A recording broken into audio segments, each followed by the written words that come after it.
ले बाबा जी, आपका हमारे चैनल में स्वागत है। का आश्रम कहाँ-कहाँ है? मैं श्रद्धाम वृंदावन चतुर्वेदी मठ में रहता हूँ। लोग मुझे स्वामी अभ्यानंद अभिषेक शास्त्री के नाम से जानते हैं जी, और हमारी शिक्षा दीक्षा सामवेद से है। श्रीमद् भागवत महापुराण संगीतमय रासमयी प्रवचन करता हूँ। अपनी हस्तरेखा है, कर्मकांड है, कुंडलियाँ है। जी प्रेम क्या है? देखिए, प्रेम की परिभाषा अनंत है ना? प्रेम एक साधारण शब्द नहीं है। प्रेम जी, वो विरह है जिसके अंदर यदि आप स्वयं को समाहित करेंगे, तो अनेकों प्रकार के ज्ञान उससे उत्पन्न होता है। सांसारिक लोग अपने दृष्टिकोण से देखते हैं और हम आध्यात्मिक लोग अध्यात्म की दृष्टि से देखते हैं।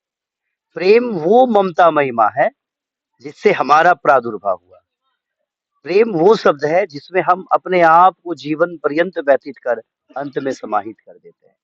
वो निश्चल आत्मा जिसे जीव को ब्रह्म तक पहुंचा दे, वो प्रेम है।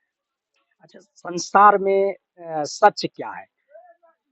इस संसार में अपने आप को आध्यात्मिक दृष्टिकोण से यदि हम अध्यात्म में समाहित कर दे, यही सत्य है।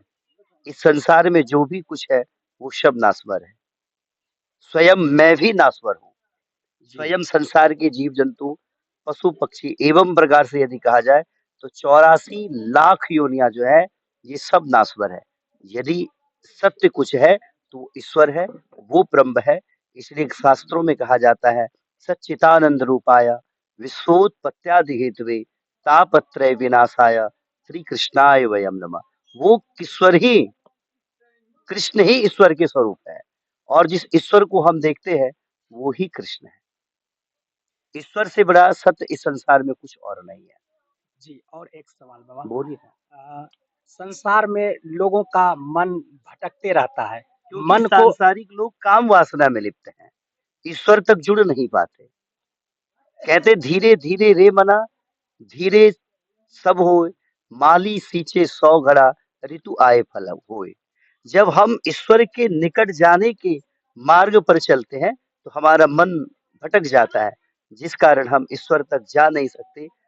इसलिए हम अपने जीवन में जो सत्मार्ग तक पहुंचना है, उस मार्ग पर पहुंच नहीं पाते। जैसे एक तैराक यदि नदी से इस पार से उस पार होना हो, तो उसे अच्छी तरीके से तैरने आना चाहिए। चाहे वो कम जल हो या अधिक गहरा खाई हो, आप तैर कर निकल सकते हैं जी, जब आपको तैरना आता हो। तो ठीक उसी प्रकार ये संसार सागर जो है, ये एक समुद्र के समान है, एक जल से भरा तालाब के समान है। इसमें मोह रूपी, माया रूपी, अज्ञान रूपी, अंधकार रूपी जो वासना हमारे ऊपर आच्छादित होती है, सो मुझे डुबा देती है। यदि हम सत्य से जुड़े रहेंगे तो इस पार से उस पार हो जाएंगे, क्योंकि सत्य रूपी नाव जो है वो डगमगाता है, अपितु वो कभी डूबता नहीं है। जी बिल्कुल। आप लोग बड़ी-बड़ी बड़ी ही अच्छी बातें यहाँ बाबा जी से सुने